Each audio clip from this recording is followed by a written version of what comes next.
Короче, бир кыз болот, шаарда иши бүтүп, айылга суутуп койгонсуп көчүп келет. Анан келсе эле бир бала: "Жаңыңызды таанышып алайлы. Менин атым Жакыршот.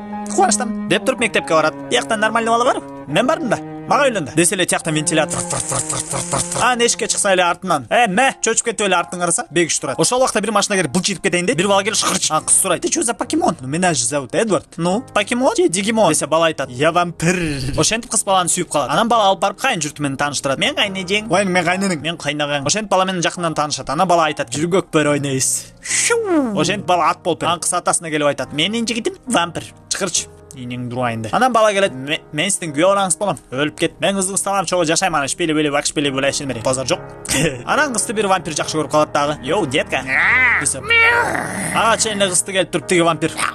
И бала, короче, аны түйрөт, өпкөсүн үзөт, тияктан обондор келет, кызды куткарып кетет. Анан кыз больницада жатып алып айтат: "Экөөбүз качан үйлөнөбүз?" десе бала: "Өнүң куйругу жерге тийгенде."